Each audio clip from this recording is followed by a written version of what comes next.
밤늦게까지 고생하며 올린 월 매출 1,000만 원. 뿌듯함도 잠시. 통장 잔고는 왜 항상 제자리일까요?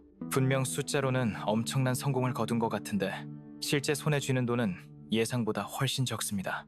매출이라는 거대한 빙산의 일각 뒤에 숨겨진 차가운 진실.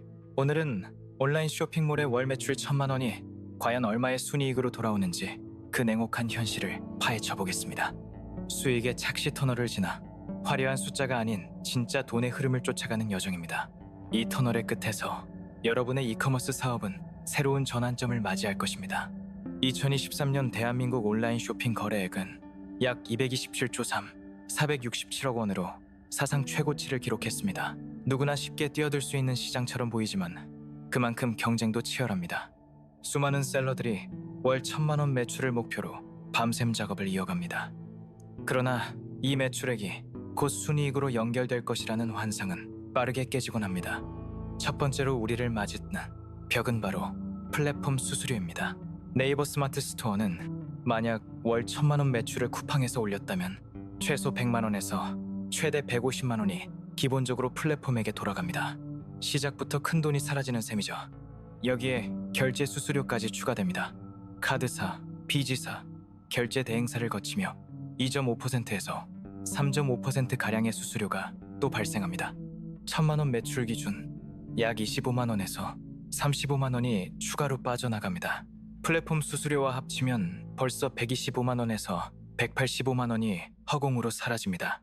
이제 겨우 매출의 80%대만 남았을 뿐인데 아직 제품 원가, 배송비, 광고비는 계산도 안 했습니다. 이커머스 사업의 현실은 생각보다 훨씬 더 냉혹합니다. 가령 1,000만 원 매출 중 10%를 플랫폼 수수료, 3%를 결제 수수료로 가정하면 이미 130만 원이 사라진 셈입니다. 남은 돈은 870만 원이죠. 이 숫자에 안도하기엔 이릅니다. 이제부터 진짜 지출들이 본격적으로 시작될 것입니다. 다음 단계에서 우리는 더 큰 지출들을 마주하게 됩니다. 온라인 쇼핑몰의 숨겨진 비용 구조를 이해하지 못하면 아무리 열심히 팔아도 결국 남는 것 없는 악순환에 갇힐 수밖에 없습니다. 매출 1,000만 원의 달콤한 환상이 점차 옅어지고 이제 현실의 무게가 느껴지기 시작합니다. 이 터널의 어둠 속으로 더 깊이 들어가 보겠습니다.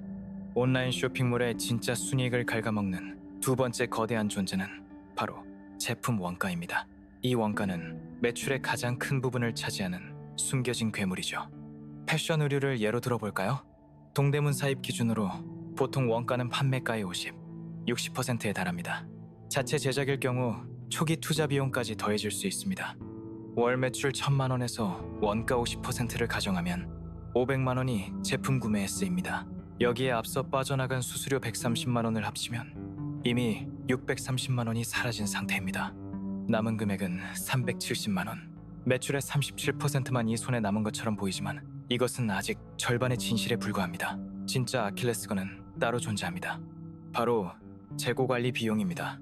팔리지 않는 재고는 창고 공간을 차지하고 시간이 지날수록 가치가 하락하며 결국 폐기 비용까지 발생시킵니다. 특히 유행에 민감한 패션 상품은 한 시즌만 지나도 재고가 애물단지로 변합니다. 이는 곧 순이익을 갉아먹는 보이지 않는 구멍이 됩니다. 2022년 한국섬유산업연합회 자료에 따르면 국내 의류 재고 소진율은 평균 60%대에 머물렀습니다. 40%는 팔리지 않아 버려지거나 헐값에 처리된다는 의미입니다. 다음으로 배송비가 기다립니다. 소비자에게는 무료 배송이 당연하게 여겨지지만 판매자에게는 고스란히 비용으로 전가됩니다. 건당 2,500원에서 3,000원 정도의 배송비가 발생합니다.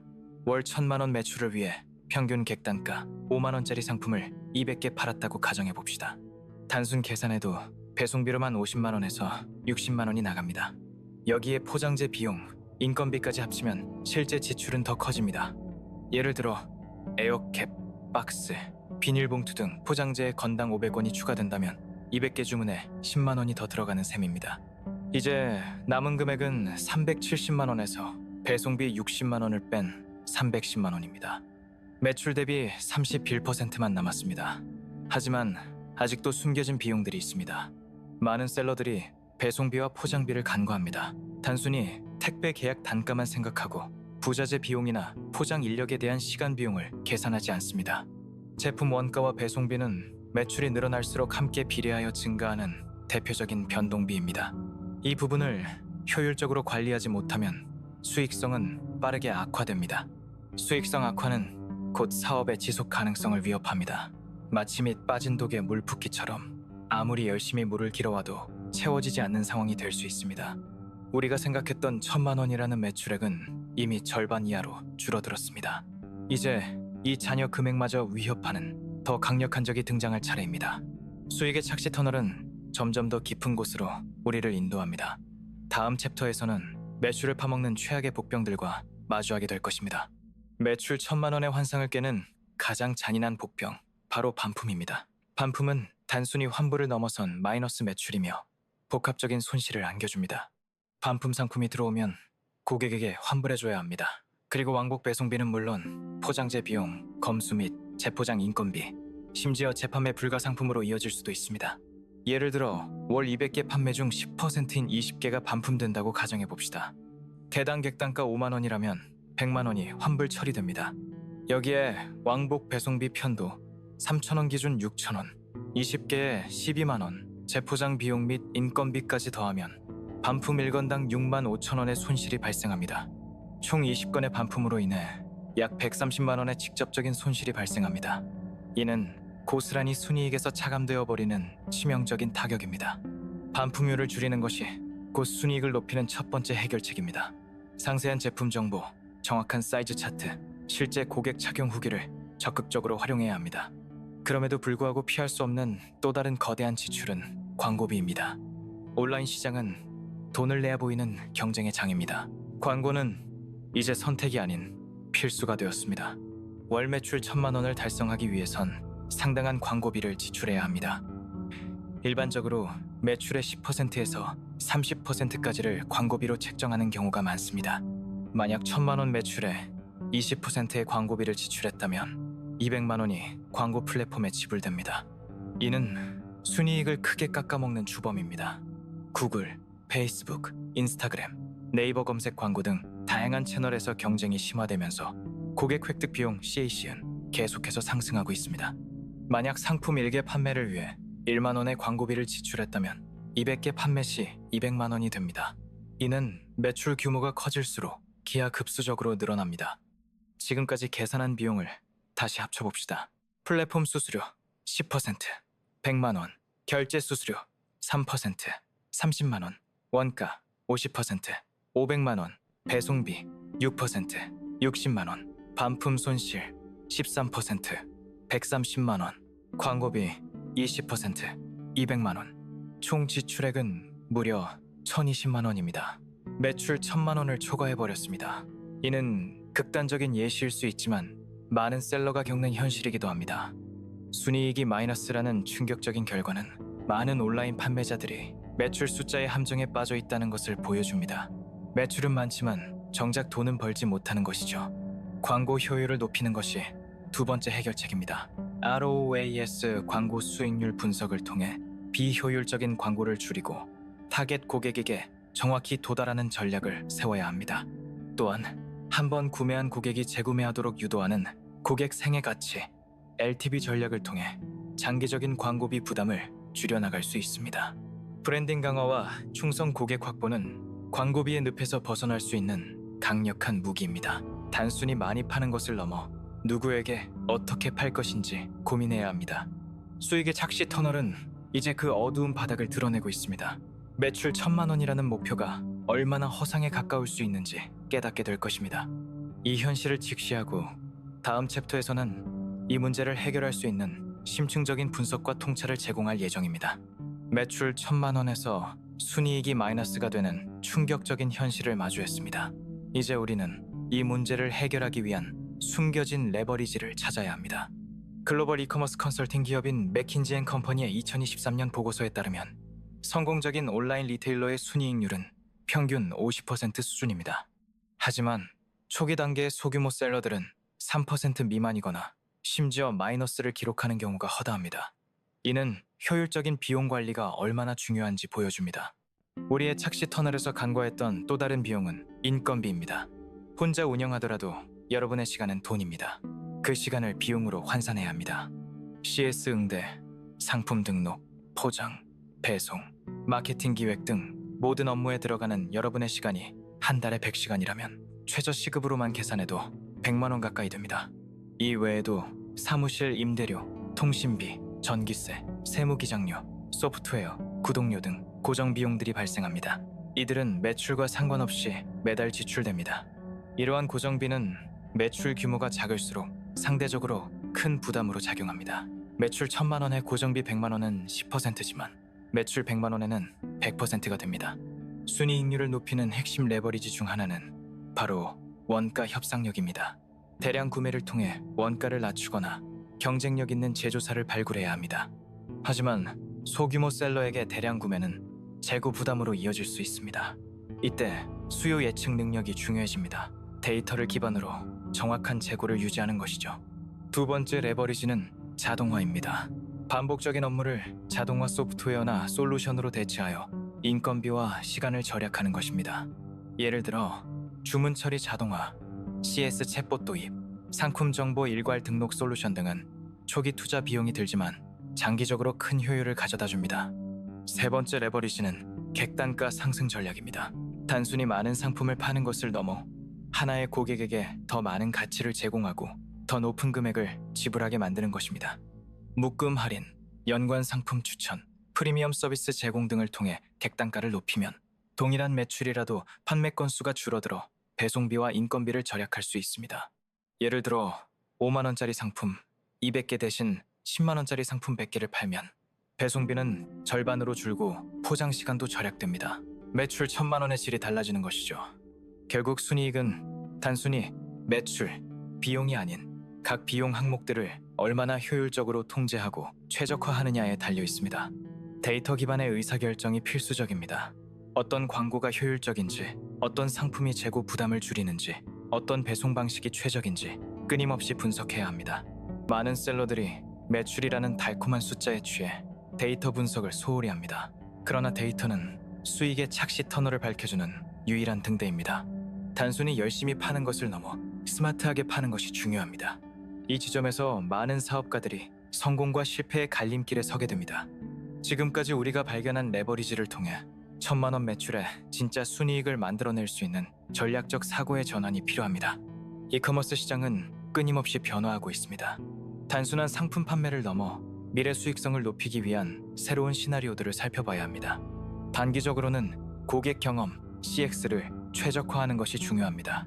빠른 배송, 친절한 CS, 편리한 반품 절차 등은 고객 충성도를 높여 재구매율을 올립니다. 재구매율이 높아지면 신규 고객 유치를 위한 광고비 부담을 줄일 수 있습니다. 이는 곧 순이익 증가로 이어지는 가장 확실한 단기 전략입니다. 2023년 포브스 보고서에 따르면 기존 고객 유지 비용은 신규 고객 유치 비용보다 평균 5배 낮다고 합니다. 충성 고객의 가치를 절대 간과해서는 안 됩니다. 장기적으로는 DTC, Direct to Consumer 전략에 집중해야 합니다. 플랫폼에 의존하지 않고 자체 쇼핑몰을 구축하여 마진율을 극대화하는 것입니다. DTC는 초기 마케팅 비용과 운영 부담이 크지만 장기적으로 플랫폼 수수료를 절감하고 고객 데이터를 직접 확보하여 강력한 브랜드를 구축할 수 있습니다. 나이키, 애플과 같은 글로벌 브랜드들이 DTC를 강화하는 이유도 여기에 있습니다. 직접 고객과 소통하며 강력한 브랜드 팬덤을 형성하는 것이죠. 또한 구독 모델 도입을 고려해 볼 수 있습니다. 정기적으로 소비되는 제품이라면 구독 서비스를 통해 안정적인 매출과 고객 관계를 형성할 수 있습니다. 커피 원두, 영양제, 반려동물 사료 등 다양한 분야에서 구독 모델이 성공적으로 안착하고 있습니다. 이는 예측 가능한 수익 구조를 만들어줍니다. AI 기술의 발전은 이커머스 수익성 개선에 큰 영향을 미칠 것입니다. 개인화된 추천 시스템, 챗봇을 통한 24시간, CS, 수요 예측 등이 대표적입니다. AI 기반의 재고 관리는 과도한 재고를 줄여 보관 비용을 절감하고 품절로 인한 판매 기회 손실을 최소화하여 순이익을 높일 수 있습니다. 시청자 여러분께 드리는 행동 지침입니다. 첫째, 현재 매출 대비 비용 구조를 투명하게 분석하고 숨겨진 지출을 찾아내세요. 가계부 쓰듯이 사업 예산을 관리해야 합니다. 둘째, 제품의 고유한 가치 제한, UVP를 명확히 하세요.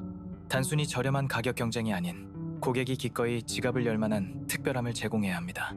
셋째, 고객과의 관계에 투자하세요. 구매 후에도 지속적인 소통과 서비스를 제공하여 충성 고객으로 만들고 이들이 자발적으로 브랜드를 홍보하게 하세요. 단순히 상품을 파는 것을 넘어 경험과 가치를 파는 시대입니다. 이커머스 사업의 성공은 고객의 마음을 얻는 데서 시작됩니다. 1,000만 원 매출의 환상에서 벗어나 진짜 순이익을 창출하는 지속 가능한 비즈니스 모델을 구축하는 것이 앞으로의 이커머스 핵심 과제입니다. 우리의 수익의 착시 터널은 이제 출구를 향해 달려가고 있습니다. 이 터널의 끝에서 우리는 더욱 명확한 시야를 확보하게 될 것입니다. 미래 이커머스는 단순히 상품을 옮기는 행위를 넘어 데이터와 기술, 그리고 인간적인 소통이 결합된 복합적인 예술이 될 것입니다. 이커머스 수익성 논쟁에서 전문가들의 시각은 크게 두 가지로 나뉩니다. 규모의 경제를 통한 성장론과 고마진 니쉬 전략론입니다. 성장론자들은 시장 점유율을 높여 대량 구매와 효율적인 시스템 구축으로 단위당 비용을 낮춰야 한다고 주장합니다. 쿠팡의 초기 전략이 대표적입니다. 반면 니치 전략론자들은 특정 고객층을 위한 고마진 제품에 집중하여 소량 판매로도 높은 순이익을 달성해야 한다고 말합니다. 에르메스 같은 명품 브랜드의 온라인 전략과 유사합니다. 어떤 전략이든 공통적인 핵심은 데이터 분석입니다. 2023년 맥킨지 보고서에 따르면 데이터 기반 의사결정을 하는 기업은 그렇지 않은 기업보다 순이익률이 15-20% 높습니다. 놓치기 쉬운 핵심 쟁점 중 하나는 플랫폼 종속성 문제입니다. 대형 플랫폼에 입점하면 트래픽 확보는 쉽지만 수수료와 정책 변경에 취약해집니다. 자체 쇼핑몰은 초기 진입이 어렵지만 장기적으로 마진율을 높이고 브랜드 자산을 구축할 수 있습니다. 이 두 가지 사이에서 균형점을 찾는 것이 중요합니다. 또 다른 쟁점은 무료 배송의 함정입니다.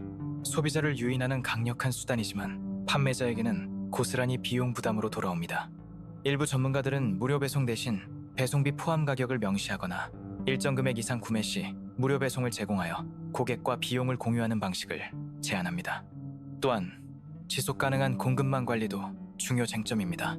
환경 문제와 노동 착취 이슈가 부각되면서 윤리적인 생산과 공정한 거래는 브랜드 가치에 큰 영향을 미칩니다. 2023년 에델만 신뢰도 지표에 따르면 소비자의 65% 이상이 기업의 사회적 책임에 따라 구매 결정을 내린다고 합니다. 착한 소비는 이제 선택이 아닌 필수가 되고 있습니다. 이러한 사회적 가치를 반영하는 것은 단기적인 비용으로 보일 수 있지만 장기적으로는 브랜드 충성도를 높이고 새로운 고객층을 확보하는 중요한 투자입니다. 재무적인 관점에서는 손익분기점, BEP 계산이 필수적입니다. 매출 1,000만 원이 아닌 순이익 0원이 되는 지점을 정확히 알아야 합니다. 모든 고정비와 변동비를 고려하여 손익분기점을 넘어서는 매출액을 달성하는 것이 최우선 과제입니다. 그 이상부터가 진정한 순이익의 시작입니다. 많은 셀러들이 매출 목표만 설정하고 정작 손익분기점을 계산하지 않아 매출은 높지만 적자인 상황에 처하는 경우가 많습니다. 진정한 전문가는 단순히 매출을 늘리는데 급급하지 않습니다. 복잡한 시장 상황 속에서 가장 효율적인 경로를 찾아 순이익을 극대화하는 방법을 모색합니다. 이커머스 시장은 단순히 상품을 사고 파는 것을 넘어 경제, 사회, 기술이 복합적으로 얽힌 거대한 생태계입니다. 이 안에서 성공하려면 다각적인 시야가 필요합니다. 수익의 착시 터널은 이제 거의 끝에 다다랐습니다. 마지막 챕터에서는 우리가 얻은 통찰을 종합하여 강력한 결론을 도출할 것입니다. 이 모든 쟁점들을 이해하고 자신의 사업에 적용할 때 비로소 매출 1,000만 원이 의미 있는 순이익으로 전환될 수 있습니다. 우리는 수익의 착시 터널을 함께 통과했습니다. 매출 1,000만 원이라는 화려한 숫자 뒤에 숨겨진 플랫폼 수수료, 결제 수수료, 원가, 배송비, 반품 손실, 광고비까지 이 모든 비용을 제거하고 나면 예상보다 훨씬 적은, 때로는 마이너스의 순이익을 마주하게 된다는 냉엄한 현실을 깨달았습니다. 그러나 이 현실은 좌절을 위한 것이 아닙니다. 오히려 진짜 순이익을 만들 수 있는 강력한 통찰과 전략적 기회를 제공합니다. 이제 여러분은 단순히 매출만 쫓는 판매자가 아닙니다. 비용을 통제하고 효율을 극대화하며 고객 가치를 창출하는 진정한 사업가로 거듭날 기회를 얻었습니다.